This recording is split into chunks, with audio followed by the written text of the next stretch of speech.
don't throw away those cameras. If it's the older ones that won't accept the solar panel, don't throw them away, okay? Because they don't have a plug on the outside for a solar panel, that does not mean they won't accept a solar panel.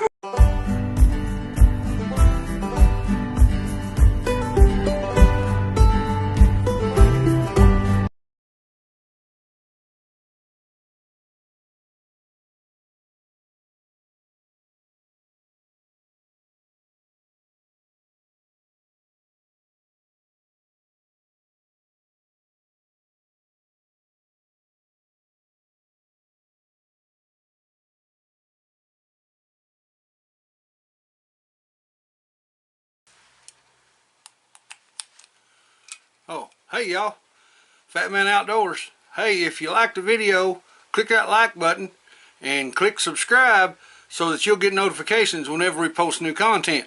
Appreciate you watching. This is the Fat Man. I'm gone. Hey y'all, Fat Man Outdoors. Out here in the shop this morning. Want to show you something. A buddy of mine said, man, I made a mistake. I left the alkaline batteries in my trail camera over the whole course of the winter, and when I went to go take them out and put new batteries in them and put my cameras out for this fall, I had destroyed the battery pack in my camera. And what I'm going to do is I'm going to show you something. Okay, so what I've got here is one of the little cheaper made Tasco trail cameras. It's not the ones that are cellular. I know everybody's going, well, why would you even want to fool with that? Because how big of a problem is it to walk down, pull a card out, put a new one in, take your card home with you and see what pictures are on it? It's not an issue. So if you don't got to spend money, why spend money? And if you're going to spend money to replace this camera, then you're going to go give at least anywhere from 40 to 300 bucks, depending on what kind of cellular camera you're going to go buy, to replace the camera that you already have. And then on top of that, you're either going to have to buy a solar panel for it, or you're going to have to put batteries in it, unless you buy one that's got a solar panel with it. And if you buy a good one with the solar panel with it, you're going to pay way up there also. You can still use this camera, and I'm going to show you. Pull this out, get the battery pack out. Now I hope you'll be able to see it, because it's pretty bad inside of there. You can see the posts are rusted up on the top and on the bottom. It's not a problem. There's a very simple fix, and I'm going to show you what you can do to fix this, and it's real quick, it's real easy, and you can spend like 20 bucks to get a solar panel, 6-volt solar panel that has a built-in battery in it, and you put this trail camera out, and unless you just want to go change the cards, you'll never have to go back around it. You'll never put batteries in it, and in no time flat, that 20, 25, 30 bucks you spent for a solar panel will pay for itself with not buying batteries, even way before the first season of using the camera. So let's see what we got to do. All you got to have to do this job, pocket knife, or you could use a thin screwdriver. I prefer a pocket knife. And you need a pair of pliers that has the ability to cut wire. That's all. Okay, and what we're going to do is, on the bottom side, close to the bottom of the camera, sorry about my dogs, I got one out there, it's a moron. If it sees somebody a mile away, it wants to bark at them. These little steel plates that the batteries contact, we're going to take the one in the bottom out. All you got to do is stick your knife under them and twist. Be careful doing this with a knife, because you don't want to get cut. So always work away from yourself with the sharp side of the blade. You can work to the back, because if you hit yourself, it's just going to bend over. But if you work to the front, you're going to hurt yourself. Now, that got the two bottom leads completely uncovered. Now, I'm going to take a drill with an 1/8 inch drill bit, or sorry, 3/16 drill bit. And I'm going to drill a hole right up through the bottom. Anybody that works for OSHA or anything, don't turn away now, okay? I drilled a hole through the bottom of that. Now, what I'm going to do is, I'm going to take a wire that I have here. I already got it trimmed off. It's just a wire that come off of one of the cords that comes with the solar panel. And the reason I'm using this is because I just want to show you how it works and that it works. Okay, so now what I'm going to do is I'm going to put both wires up through that hole. All you got in these is just a red and black wire, and if you don't know what you're supposed to do with the red and black wires, go talk to your neighbor. Now, on the upper side of the battery pack, these little metal tangs are individuals. They're not tied together like the bottom two sets. There's 4 on the bottom, but it's 2 that's made together and 2 more that's made together, but they're not connected. While on top, there's all 4 individual. The 2 on the left is the ones that we're going to use. If you were looking at the batteries, we're going to use the top one on the left and the top one on the second one from the left. The far left one, this one, is the positive. You know that is because you can look in your battery pan and you'll see the positive sign right below it. All you got to do is take your knife at the top, get behind it, push it back. They'll go right back. Doesn't take hardly anything to move them at all. Just push them back. See, that pops right out? See how that popped right out? Not a problem.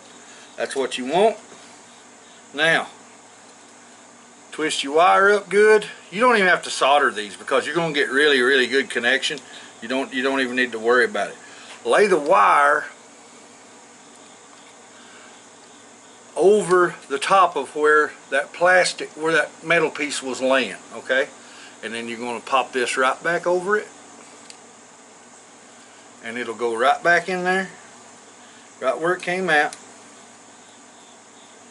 Alright, that's the positive side. It's connected now, guaranteed. It's going to stay right there, it'll never move. Now we're going to do exactly the same thing on the negative side. Get your knife under it, pop it up just a tad. Now you can also do this just by bending the tang up a little bit, because these kind of do set under a groove in there once they get pushed back. I don't like to do that. I don't want to overstress the metal and maybe cause the connection to get bad. But now on this one, it does have some corrosion in there. So what I'm going to do is I'm going to scrape that off pretty good. So now I got all that corrosion scraped off. It just had a little bit on it. Now get my piece back up here. I'm going to do the same thing. I want to put the ground wire right over where that connector went. That would have been over top where your battery is. Slide it right back into the groove that it always sits in. Push it right back in there good and hard. Now, as you can see, the ground wire and the positive wire are now hooked up. Okay, so now what I'm going to do is I'm just going to slide the battery tray just like it would if it was full of batteries right back into the camera and lock it up. Now what you can do if you want, it's not really necessary, but it's worth doing, because if you're in an area where the ground stays wet a lot, or there's a lot of fog, or you're going to be getting a lot of rain in the wintertime and humidity is going to go up, put a little bit of silicone around that wire where it goes through the hole on the bottom, on the outside and on the inside, and kind of squish it in there a little bit so it seals. That way you don't have any moisture going inside your camera. But now all I got to do is attach these 2 wires, the black one and the red one, to a 6-volt source. I just happen to have a 6-volt source right here. And again, if you don't know what the black and red wire are for, we'll talk to your neighbor.